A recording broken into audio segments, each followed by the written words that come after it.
वृद्ध माता है वो अपने जो बेटे हैं राधे उसकी मृत्यु के बाद उसी दहलीज पे, उसी द्वार पे जहाँ किसी अछूतों को जाने नहीं देना चाहिए ऐसा रूल्स था, उधर उस शब को रख के खुद माथा टेक कर अपनी कहानी का अंत लाती है, विराम चिन्ह लाती है, पूर्ण विराम लाती है। नमस्कार, जय हिंद मित्रों। आज हम जानेंगे विराम चिन्ह के बारे में। विराम चिन्ह यानी ठहराव देने वाले चिन्हों के बारे में। आपने देखा होगा पूर्ण विराम, अल्प विराम, अर्ध विराम या प्रश्नार्थ चिन्ह, ऐसे सारे चिन्हों के प्रयोग किया जाते हैं वाक्यों में। ठीक है, तो उस वाक्य को सही जगह पे जो यूज ना करा जाए तो जो अर्थ है उसका अनर्थ हो सकता है। सिंपल एग्जांपल लेके आपको समझाता हूँ। ठीक है, धूम्रपान करना नहीं, या फिर कह सकते हैं धूम्रपान करना मना है, लेकिन यहाँ नहीं के संदर्भ में लेता हूँ ताकि आपको समझ पड़ेगा कि मैं क्यों इसका यूज कर रहा हूँ। ये हो गया अर्धविराम। ठीक है, धूम्रपान करना नहीं, करने वाले को सजा होगा, सजा होगी। ठीक है, अब इस चिन्ह को हम उठा के अगर इस चिन्ह पर रख दे तो क्या होगा। पहले तो इस वाक्य सेंटेंस है उसको समझिए। धूम्रपान करना नहीं, ये आधा सेंटेंस है। उसके बाद थोड़ा स्टॉप लिया और बोला कि करने वाले को सजा होगी। ठीक है, जो धूम्रपान है वो करने का नहीं है, लेकिन जो करोगे आप तो उसको सजा होगी। और इसी सेंटेंस को ये निकाल के इधर रख देंगे हम तो क्या होगा, धूम्रपान करना यानी करने के लिए प्रोत्साहित कर रहे हैं कि धूम्रपान आप करना, और नहीं करने वाले को सजा होगा। देखो कैसा अर्थ का अनर्थ हो गया कि धूम्रपान करना, अगर नहीं करोगे तो फिर सजा होगी। देखा, तो ये जो कृति है विराम चिन्ह वो जयशंकर प्रसाद की कृति है, उसके बारे में हम जानेंगे। और ये कृति मैंने जो डॉक्टर पुष्पपाल सिंह है, जो कथा मंजरी है, उसके संकलित जो गद्य है उसमें से ली है। उसमें 10 से 12 स्टोरी है, इसको संपादन किया है डॉक्टर पुष्पपाल सिंह ने कथा मंजरी के अंदर। उसमें से एक ये है कि विराम चिन्ह, और इस विराम चिन्ह कृति के लेखक है डॉक्टर जो अपने जयशंकर प्रसाद है वो। तो डॉक्टर जयशंकर प्रसाद के बारे में हम जान लेते हैं। ठीक है,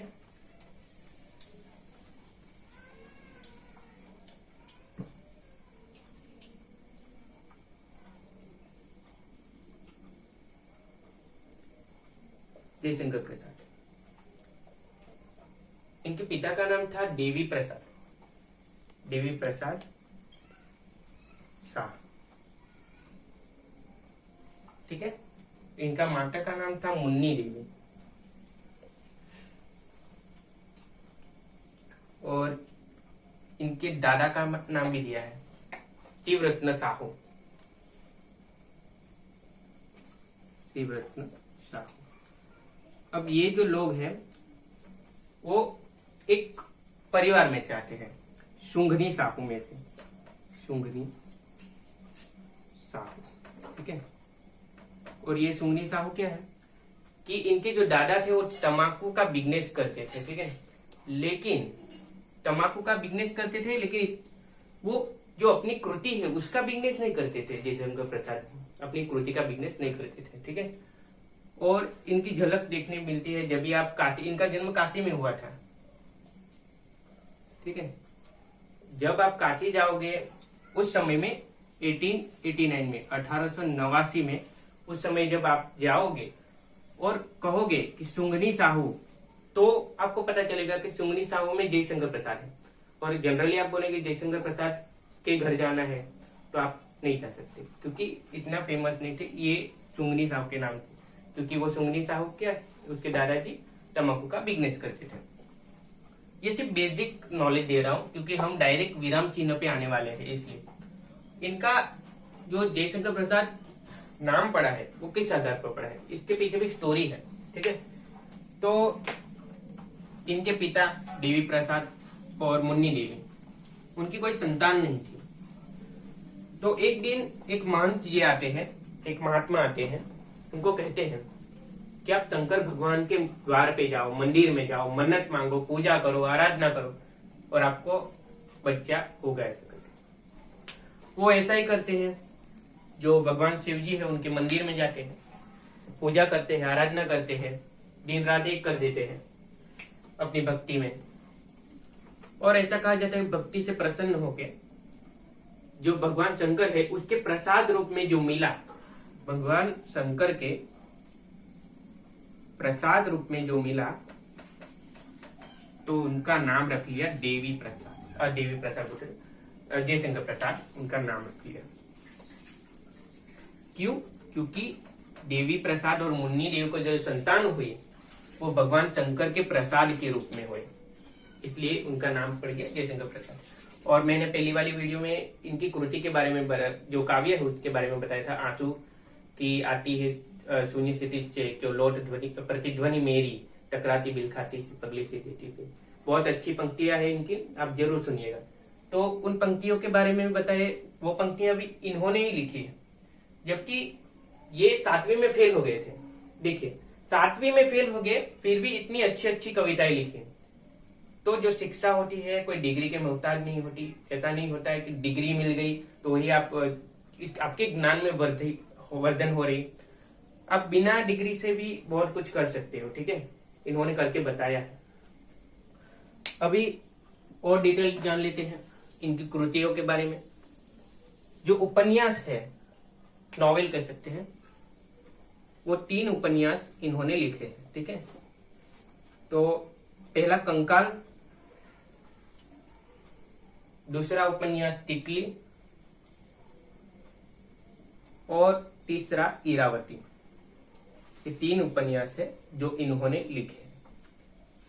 अब इनकी जो कथा संग्रह है उसको, कहानी संग्रह को जान लेते हैं कि कहानी संग्रह टोटल 5 बता देता हूँ।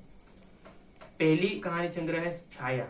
हाँ, ये छायावादी जो कवि है इनको कहा जाए छायावादी कवि के प्रवर्तक के रूप में।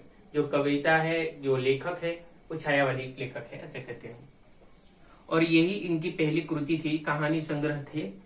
इनकी कहानी संग्रह पहली थी 1912 में।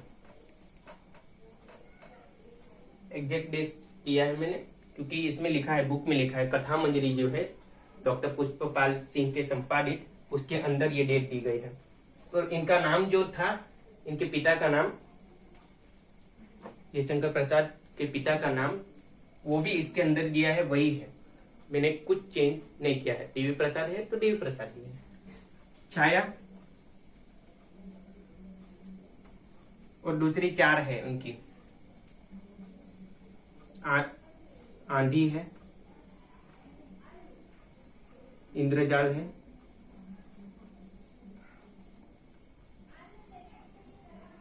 आंधी, इंद्रजाल, प्रतिध्वनि, छाया से प्रतिध्वनि, और जो चौथी है इसमें लिखा है वैसे आकाशदीप है, ठीक है। ये 5 है, लेकिन सबसे फेमस जो पहली कहेंगे तो वो छाया है। 1912 में जो प्रकाशित हुई पहली कहानी संग्रह वो छाया है। लेकिन पहली जो कहानी कहेंगे, सिर्फ कहानी, तो वो 1910 में प्रकाशित हुई थी, ग्राम नाम की। तो वो कहानी उनकी पहली कहानी है, ठीक है। और इनका महाकाव्य भी है, और वो महाकाव्य बहुत प्रचलित है, कामायन, कामायनी नाम का महाकाव्य है,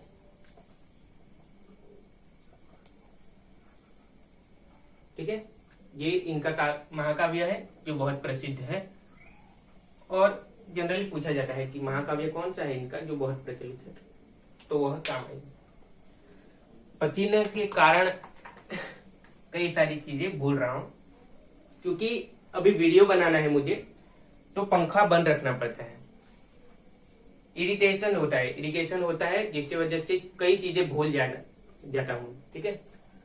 क्योंकि पंखा बंद रखना पड़ता है। अगर पंखा चालू रखूंगा तो आवाज नहीं सुनाई देगा, और पंखा बंद रखूंगा पसीना आएगा, माथा नीचे जाएगा, और जो सारी चीज मैं याद रखा हूँ वो बोलने लगूंगा, ठीक है। लेकिन अगर मैं इसीलिए इसको साइड में रखा हूँ कि जिससे मैं आपको सचोट माहिती दे सकूं, जो तथ्य है वही दे सकूं, उल्टा सीधा न दे सकूं, ठीक है। विराम चिन्ह और बाद में लिख देंगे। लेकिन इस विराम चिन्ह की जो मुख्य पात्र है उसके बारे में जान लेते हैं। कहानी को आगे तक लाने के लिए बहुत सारी चीजों की जरूरत होती है। वो कथानक भी हो सकता है, कथा वस्तु, कथानक कथा वस्तु की स्टोरी में है क्या, पूरी कहानी में। चरित्र चित्रण भी हो सकता है, जो पात्र बोले वो, कि चरित्र कौन कौन से है उसके अंदर। प्रकृति भी हो सकती है, इन्वायरमेंट। कभी कभी आपने सुना होगा कि बताते हैं, पहले प्रकृति से शुरुआत करते हैं कि सुबह के समय में यहाँ से गाय आ रही है या जो भेड़ है, बकरियां है, वो जा रहे हैं। प्रकृति को पहले दर्शाते हैं या मध्य में दर्शाते हैं, लेकिन कहीं ना कहीं प्रकृति को आधार में लेते हैं। क्यों? क्योंकि वो जरूरी होती है स्टोरी के लिए, स्टोरी को मेक बनाने के लिए वो सारी चीजें जरूरी होती है। फिर डायलॉग भी हो सकते हैं, संवाद हो सकते हैं, वो भी जरूरी हो सकते हैं। संवाद तत्व, उद्देश्य तत्व, ऐसे कुल 7 जैसे तत्व है, वो जरूरी माने जाते हैं कहानी को अच्छी बनाने के लिए। ठीक है, उन सारे तत्वों का प्रयोग इसके अंदर किया गया है। तो अब कहानी पे आ जाते हैं मेन, ज्यादा समय नहीं लेते हैं। और कहानी बहुत अच्छी है। विराम चिन्ह,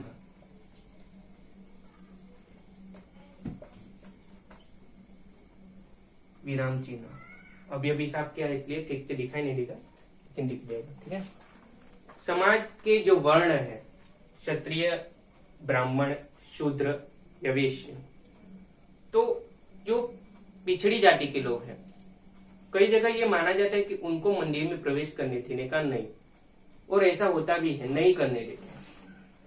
इसी आधार पे इस स्टोरी को बनाया गया है उस समय में। देखें, इस विचारधारा को नष्ट करने के लिए कि ये विचारधारा गलत है, क्यों वो शूद्र जाति का है तो उसको अंदर नहीं जाने देने।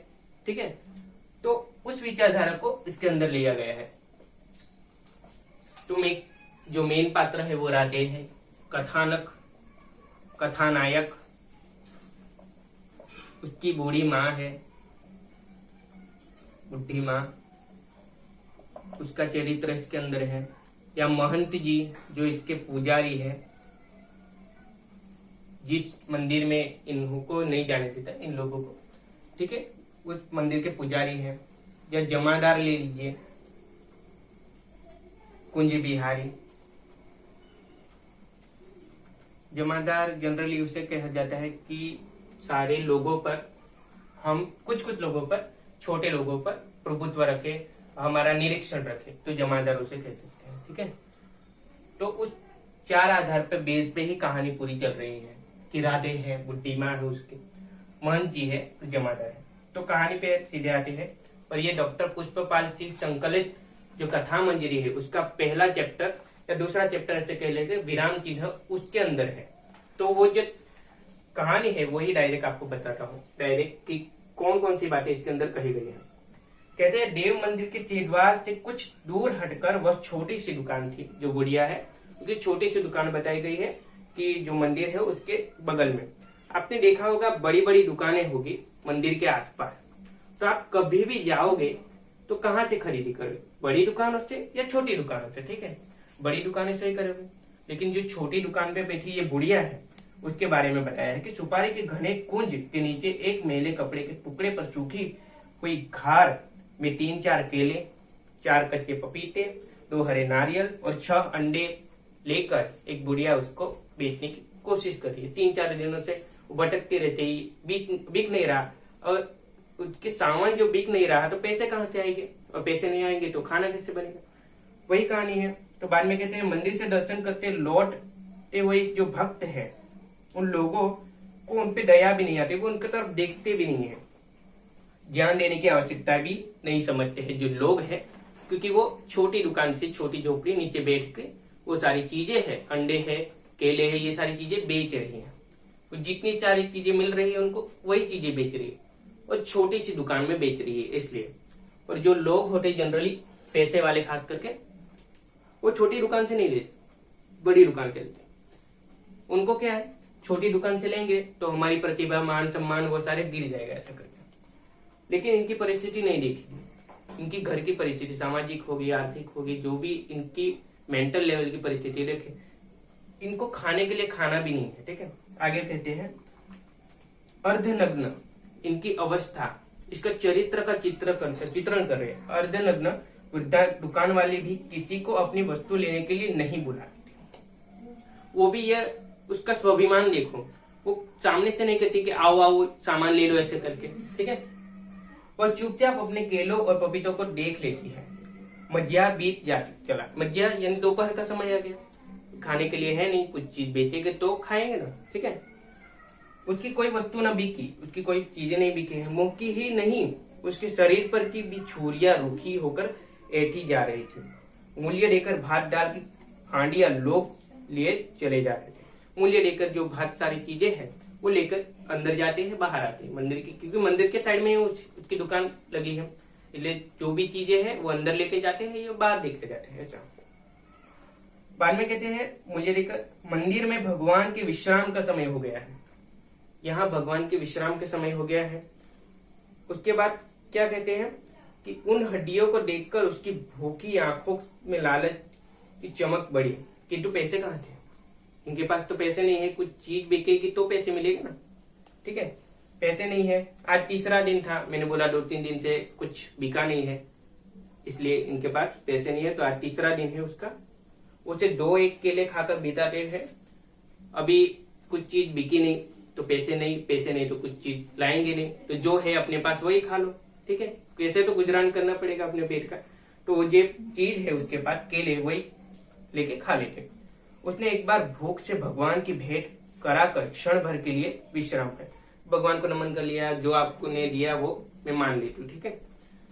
किंतु भूख की वह पतली लहर अभी दबाने में पूरी तरह समर्थ न हो चुकी और उसे आकर उसे गुरान लगी। कौन? अभी राधे आता है, राधे की एंट्री होती है, जो अपना कथानायक है वो आता है, और ये राधे जो है पियक्कड़ है, ठीक है।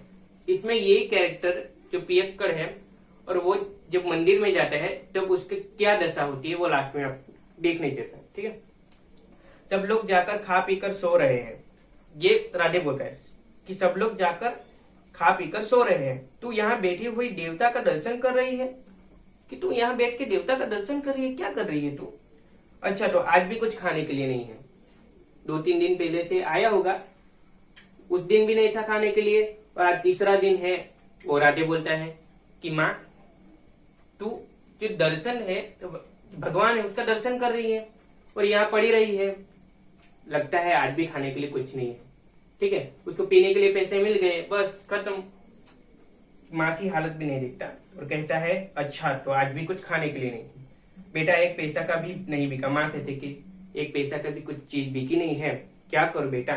अरे तो भी तू कितनी ताड़ी पी आया है, ताड़ी यानी शराब, कि तू कितनी शराब पी के आया है, देख कि तुझसे ठीक से चला नहीं जा रहा, तू मुझसे क्या ऐसी बातें कर रहा है, ठीक है। बस सामने तेरे ठाकुर दिखाई पड़ रहे हैं, ठाकुर कृष्ण की बात करें, भगवान की बात करें, कि जो ठाकुर है वो दिखाई दे रहे हैं आपको, ठीक है। तू भी पीकर देखना, तू भी पीकर देख, वो बोल रहा है तू भी पीकर देख, दिखाई। उस समय चितवार के सामने की विस्तृत भूमि निरंजन हो रही थी, जो सारे भक्त जन हैं वो जा रहे थे, केवल जलती हुई धूप उस पर किलोल कर रही थी, जलती हुई धूप, और जो दोपहर का समय था इसलिए धूप तो रहेगी, ठीक है। बाजार बंद हो गया था। राजे ने देखा 2-4 कोई काव काव करते हुए, हाँ कौवे आए थे कि काव काव कर रहे थे, सामने नारियल कुंज की हरियाली में घुस रही थी। उसे अपना ताड़ी खाना स्मरण आया, ताड़ी खाना शराब खाना अड्डा जो है उसको याद आया कि उधर जाके मैं कुछ करता हूँ। उसने अंडों को बटोर लिया, अंडों जो थे 6-7 अंडे थे उसको ले लिया। अभी खाने के लिए क्या है, वो केला तो खाएगा नहीं, पपीता तोड़ के तो खाएगा नहीं, जो बचा अंडा पका के खा लेगा, इसलिए अंडा ले लिया उसने। बुढ़िया हाँ हाँ करती ही रहेगी, बुढ़िया क्या हाँ हाँ करती ही रहेगी, वह चला गया। दुकान वाली के अंगूठे और तर्जनी से दोनों आंखों का कीचड़ साफ किया और फिर मिट्टी के पात्र से जल लेकर मुंह धोया। मुंह हाथ धोता है, फ्रेश होता है। बहुत सोच विचार अधिक उतरा हुआ एक केला उसने छीलकर अपनी अंजलि में रख दी। उसे मंदिर की ओर नैवेद्य लगाने के लिए बढ़ाकर आंखें बंद कर ली। उसने आंखें बंद कर ली है। भगवान ने उस अछूत शब्द यूज किया है क्योंकि शूद्र जाति के हैं, इसलिए अछूत अछूत में उस समय बहुत मानते थे कि अछूत लोगों को मंदिर के अंदर प्रवेश नहीं करने देते, और जो राधे था वो अछूत जाति का ऐसे मानते थे वो सारे लोग। ठीक है, भगवान ने उस अछूत का नैवेद्य ग्रहण किया ही नहीं, किया या नहीं कौन जाने, किंतु बुढ़िया ने उसे प्रसाद समझकर ही ग्रहण कर लिया। जो प्रसाद रखा था पता नहीं भगवान खाए या ना खाए, लेकिन बुढ़िया जो थी उसने प्रसाद समझकर खा लिया। अपनी दुकान झोली में समेटे हुए जिस कुंज में कोई घुसते उसी में वह घुसी थी। वाल से छाई हुई टट्टरों की झोपड़ी में विश्राम लिया, थोड़ा आराम किया उन्होंने।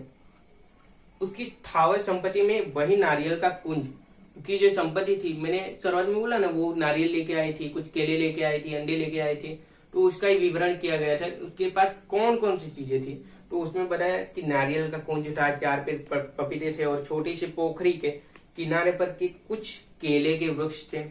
ठीक है, उसकी पोखरी यानी यहाँ तालाब संदर्भ में लिए में एक छोटा सा झुंड बतखों का था। बतख लोग थे, वो अंडे देते थे ना, फिर जो अंडे देकर बुढ़िया की आय में वृद्धि करते थे, जो आवक यानी पैसे आने में वृद्धि करते थे। राधे अत्यंत मद्यप था, शराबी था। उसकी स्त्री ने उसे बहुत दिन हुए छोड़ दिया था। उसकी जो स्त्री है उसने पहले ही छोड़ दिया था, क्योंकि वो पियक्कड़ था ना, पियक्कड़ के साथ कौन रहना चाहेगा ऐसा। तो बुढ़िया को भगवान का भरोसा था कि भगवान कुछ करेंगे, तू तो कुछ कर ही देगा भगवान, ऐसे करके उसी देव मंदिर के भगवान का जिसमें वह कभी नहीं जाने पाई थी, उस भगवान पे आराधना विश्वास रखाए हुए टिकी हुई वो बेटी थी, जिस मंदिर में वो आज तक नहीं गई। ठीक है, देखिए ये इनकी परिस्थिति बताई दी, आगे इनकी मनोस्थिति भी बताएगी कि बुढ़िया के मन में इतनी सारी बातें चली गई कि अछूत लोग जा ही नहीं सकते उस मंदिर में। ठीक है, उनकी मेंटल जो स्थिति उसको इतनी नीचे गिरा दिया है, उसकी भी बात की गई है।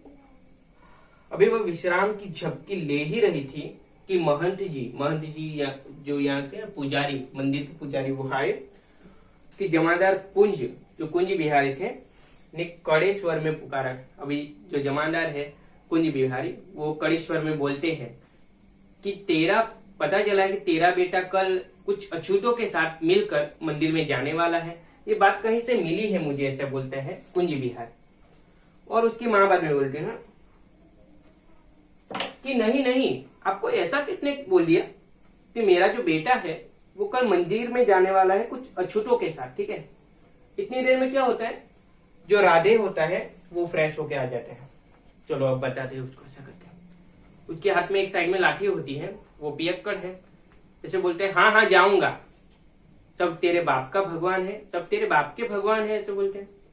ऐसा शब्द लगाई लिया है कि वो कहते, राधे ने पीछे से आते हुए क्रूर स्वर में कहा, जाऊंगा तब तेरे बाप के भगवान है, तू होता कौन है, ऐसा कहते हैं। राधे कहता है उसके खुलेआम बोलते कि हाँ मैं जाऊंगा, जो उखाड़ना चाहते उखाड़ ले सकते।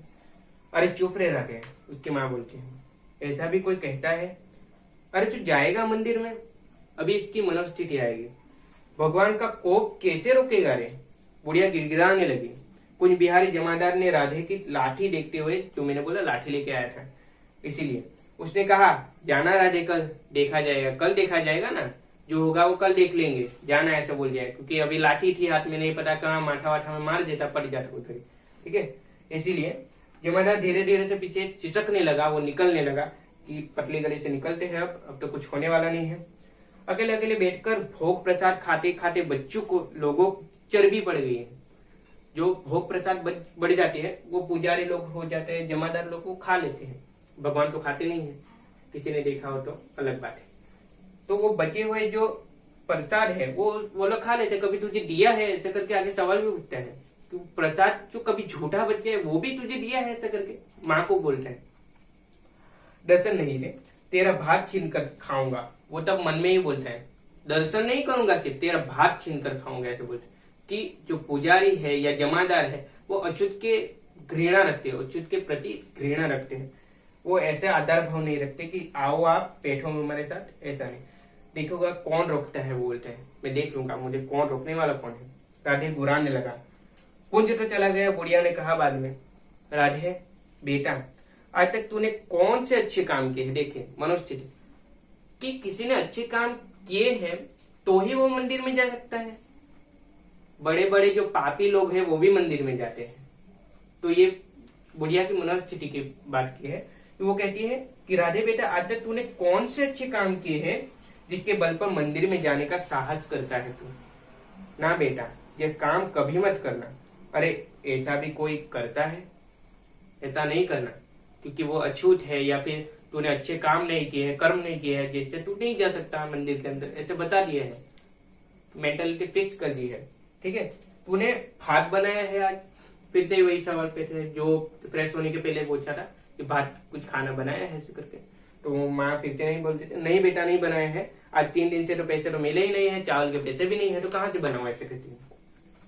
इन मंदिर वालों ने अपनी जूठन भी तुझे दी। मैंने पहले बोला ना कि जूठा कुछ जो प्रसाद बच जा रहा है वो भी लास्ट में आपको दिया, तुम्हें दिया कुछ, ऐसा पूछता है राधे। मैं क्यों लेती? उन्होंने दी भी नहीं, स्वाभिमान देखी, बोलती है नहीं मैं क्यों लेती, और मैंने ली भी नहीं। ठीक है, तब भी तू कहती है कि मंदिर में हम लोग न जाएंगे, सब अछूत जाएंगे।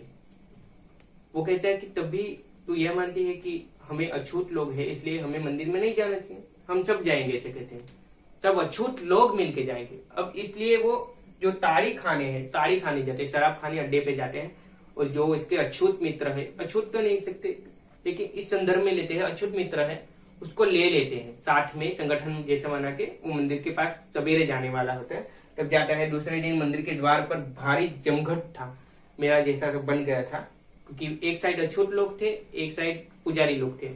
पुजारी लोग के लिए यहाँ आस्तिक शब्द का इस्तेमाल किया गया है कि भगवान जो सारी चीजें है उसमें आस्था रखने वाले। ऐसा नहीं है कि जो राधे है वो भगवान में आस्था नहीं रखता, पिया हुआ है तो क्या है, वो आस्था तो रखता है। ठीक है, तो इस रूप में लिया है कि आस्तिक भक्तों का झुंड अपवित्रता के भगवान की रक्षा करने के लिए द्रुत होकर खड़ा था कि तुम आओ। यहाँ आस्तिक का ग्रुप था और यहाँ सामने पियक्कर लोग जो थे, यहाँ बोले जमघट था। दूसरे दिन जो राधे के साथ लोग आए थे उसके जमघट था, मेला जैसा लगा हुआ था।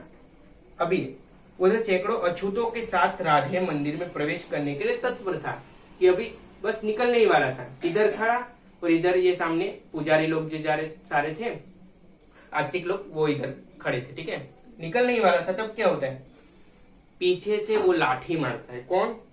जो जमादार है कुंज बिहारी ने बगल में घूमकर राधे के सिर पर एक जोर से लाठी मारी, उसका सिर वहीं पे फट गया, लहूलुहान हो गया, और थोड़ी देर में पुलिस भी पहुंच गई। और आपने देखा होगा जहाँ दंगे फसाद ये सारी चीजें होती है वहां पे कुछ ही लोग रह जाते, 10-15 लोग गिनित में, और बाकी सारे लोग होते वो निकल जाते हैं। तो यहाँ भी ऐसा ही होता है, 10-12 लोग थे वहां पे रुके हुए थे, वे वहीं रह गए। अभी इतना सारा कुछ हुआ मंदिर के साइड में, और बाजू में जो इसकी बूढ़ी माँ थी वो बेटी के लगा, उसको पता चला ही होगा, तो वो बाजू में आ जाती। क्षण भर के लिए वही शिथिलता छा गई, चुप्पी सी छा गई। सहसा बुढ़िया भीड़ चीर कर वही पहुंच गई, जो उसकी माँ थी वो वहीं पे पहुंच गई। और बाद में क्या होता है, उसने राधे को रक्त में सना हुआ देखा कि रक्त से उसका जो माथा है लहूलुहान है। ठीक है, उसकी आंखें लहू से भर गई, माँ की आंखें रोने जैसी हो गई, क्योंकि उसने अपना बेटा खोया है। ठीक है, भले वो अछूत हो छूत हो, वो सारी चीज मैटर नहीं करती। यहाँ पे समाज का ये प्रतिबिंब दिया है कि जो अछूत लोग हैं वो मंदिर में नहीं जा सकते, लेकिन ऐसा कहीं पे लिखा नहीं गया है। ठीक है, बोलने की बातें है सिर्फ अछूत लोग, भगवान नहीं कहते कि तू अछूत है, ये छूत है तो तुम हमारे द्वार पे आ सकते नहीं आ सकते। ठीक है, ऐसे। तो उसने कहा राधे की लोट मंदिर में जाएगी। लोग की बात की, लाश जो शव है वो उसी समय तो राधे मर गया था, तो माँ कहती कि उसको मंदिर में ले जाऊंगी मैं, ऐसा करके, क्योंकि आखिरी इच्छा ऐसे देखा जाएगी तो वही है कि वो मंदिर में जाना चाहता था, मंदिर में प्रवेश करना चाहता था अछूतों के साथ, ताकि ये जो व्यवहार हो रहा है जो अछूतों को अंदर नहीं जाने देने वाला, तो वो व्यवहार कम हो जाए या नाबूद हो जाए। ठीक है, वो अपने निर्बल हाथों से राधे को उठाने लगी, निर्बल हाथों से राधे को उठाकर उसको मंदिर तक पहुंचाने की कोशिश करती है। उसके सारी बड़े मंदिरों का दल भी हुंकार लगाने लगे। मंदिर के जो आस्तिक लोग थे वो तो नहीं ले जाने देने वाले थे, लेकिन उसकी माता की जो स्थिति देखी, किसी की हिम्मत नहीं थी कि उधर जाके उसको रोके, वो कि नहीं तुम्हारे जो बच्ची की लाश है उसको हम मंदिर के अंदर प्रवेश नहीं करने देते, ऐसा किसी ने रोका भी है। तब जो उसकी बूढ़ी माँ है उस सिंह द्वार पर, उसकी द्वार पर, उसी मंदिर के द्वार पर देहली पर जाकर सहसा रुक गई, वहां रुक जाती है और उसकी आंखों के पुतली के जो मूर्ति भंजक छाया चित्र था वही कलकत बहने लगता है। ठीक है, अभी यहाँ द्वार है, यहाँ माता आती है, उसके शव लेकर यहाँ ही रख देती है शव को और खुद माथा टिका देती है। तब यहाँ कहानी का अंत आता है, विराम चिन्ह आता है। देखिए, राधे का शव देहली पे समीप रख दिया था उसने, बुढ़िया ने देहली पर सिर झुकाया पर वह सिर उठा न सकी। अर्थ क्या है? मंदिर में घुसने वाले अछूतों के आगे बुढ़िया विराम चिन्ह से पड़ी रही। अभी वो सर झुकाती तो है लेकिन सर उठा नहीं सकती, और जो अछूत है उसके सामने वो विराम चिन्ह की पड़ गई है। क्यों विराम चिन्ह? यहाँ कौन सा विराम चिन्ह का हम प्रयोग करते हैं? उनकी कहानी का पूर्ण विराम बन जाता है कि जो वृद्ध माता है वो अपने जो बेटे हैं राधे, उसकी मृत्यु के बाद उसी दहलीज पे, उसी द्वार पे जहाँ किसी अछूतों को जाने नहीं देना चाहिए ऐसा रूल्स था, उधर उस शव को रख के खुद माथा टेक कर अपनी कहानी का अंत लाती है, विराम चिन्ह लाती है, पूर्ण विराम लाती है। और यही ये जो कथा है विराम चिन्ह वो समाप्त हो जाती है। जयशंकर प्रसाद ने हमारे जो वर्ण है, 4 वर्ण, उसमें से शूद्र वर्ण की जो कहानी है अछूतों के बारे में, उसके बारे में यहाँ कहा है कि भले कोई भी जाति हो, ऐसा नहीं है कि अगर वो पुण्य किया हो तो ही उसको मंदिर में जाना देना चाहिए, या ऐसा नहीं है कि जो पाप किया हो तो उसे नहीं जाना देना चाहिए। और वो राधे एक बात तो कहता भी है ना कि मंदिर तेरे बाप का है या तेरे ईश्वर तेरे बाप का है, भगवान तेरे बाप का है क्या? सिर्फ तेरे अकेला का है क्या? भगवान सबके लिए है, भगवान सबके है। ठीक है, तो भगवान को मानो, शक्ति को मानो तो वो सबकी है। ठीक है, वही बात है इसके अंदर जो जयशंकर प्रसाद ने बड़ी अच्छी तरीके से बताई गई। और ये संकलित कथा मंजरी के अंदर डॉक्टर पुष्पपाल सिंह ने डाली है। ठीक है, तो आज के लिए बस इतना ही रखते हैं, मिलते हैं अगले नेक्स्ट वीडियो में। लेकिन आज पतिनी की वजह से जो कुछ भी होया, इरिगेशन या मेरी चीजें भूलने की जो मैं आदत कह सकता हूँ, वो इसी कारण के बस हुई, क्योंकि पंखा तो ऑन था नहीं और पसीना आ रहा था, कुछ सारी चीजें मैं भूल जा रहा था। ठीक है, तो चलिए ये एविडेंस बाजू में रख दिए कि मैं बता सकूं आपको कि ये सारे तथ्य है, ये प्रूफ है, ये मैं नहीं कर रहा हूँ, इसके अंदर है। ठीक है।